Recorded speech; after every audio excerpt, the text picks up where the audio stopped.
Hi everyone, welcome back to my channel. In today's video, we will be making a delicious pork curry recipe. This is a requested video from two of my viewers, Ravi and Nazima. I do hope this video is of some help to you guys. Remember, for all the ingredients and measurements, it will be listed down below in the description box. Now let's get started.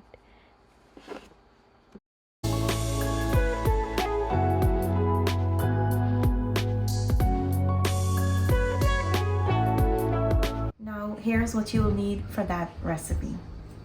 In my bowl here I have some scallions, green seasoning. I have one hot pepper, and this is optional. I have some oil. For dry ingredients I will be using some complete seasoning, garlic salt, chicken bouillon, and accent. Accent is an optional ingredients. If you like to add it, go ahead. If not, then it's totally fine. It will not make any difference with the taste of the recipe.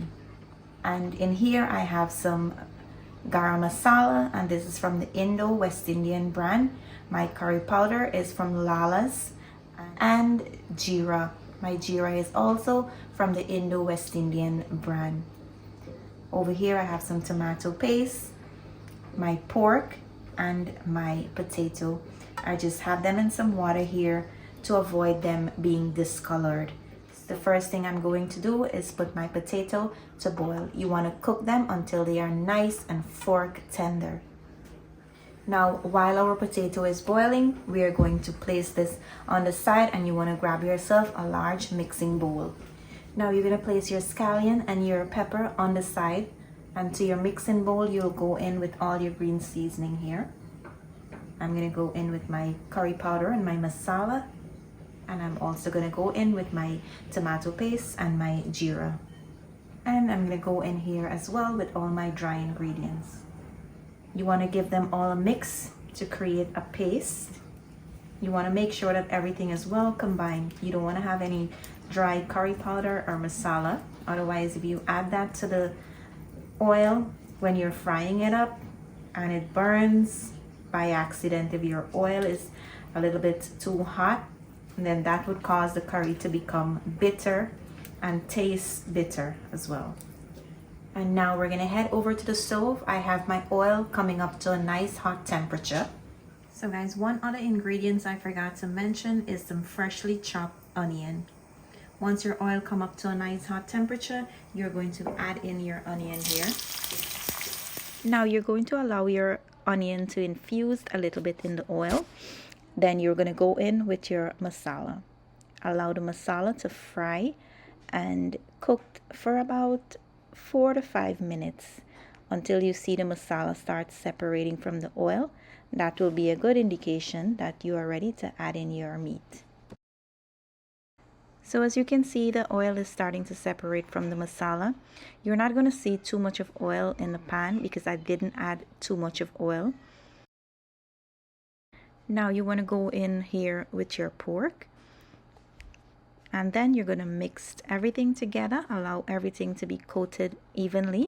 Now that everything is coated evenly, we are going to allow this to cook on medium to low heat, allowing all the water to release that will be releasing from the pork.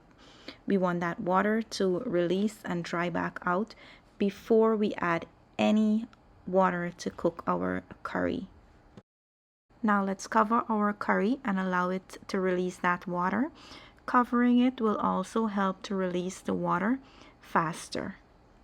So now that my potato is nice and fork tender, I'm going to remove it from the water and place this on the side, and we will wait until we are ready for it. And if you have watched a few of my videos before, you will notice that I don't like to boil my potato in my curry. I like to cook them separately because I don't like when it's boiled and my gravy tastes more like potato rather than that rich curry flavor I am looking for. If you would like to skip that step and boil your potato in the curry, it's totally fine. Now let's check on our pork. As you can see, all that water that was released from the pork, This is the water that I was talking about earlier. You just want to make sure that that water is burned out back or dry back out. That's just bloody rank water that was released naturally from the pork, so it's always nice to allow that to burn back out before we add any water to cook our curry. So guys, after all the water dries out, you will see just the oil in the bottom of the pan. That's a good indication it's time to add your water now to cook your curry. So to that, I am going to go in with about 4 cups of water here. We'll start with 4 cups of water. Now once your curry come up to a boil, we're going to cover it and we're going to allow it to cook until the meat becomes nice and tender to your likeness. Remember to pay close attention to it. You will have to add more water if needed, and you want to turn every now and then so that all the meat is cooking evenly and nothing is being undercooked or overcooked. So I will come back and show you guys when I'm ready for the next step. So guys, now that my meat is soft and tender, I am about to take this down, but just before I do that, I'm going to add in my potatoes, and I'm also going to add in the scallions we chopped earlier. Now you want to mix to make sure that everything is well combined, and you want the shallot to just, or the scallions to just soften a bit in the sauce, so you can go ahead and allow it to steam for about a minute or so after adding in the potatoes. And that brings us to the end of today's video. Today I will be enjoying my pork curry with some dal and rice. Now if today's video was of any help to you, I do hope you consider subscribing to the channel. Leave me a comment, give it a thumbs up, and as usual, I will see you in my next video. Bye.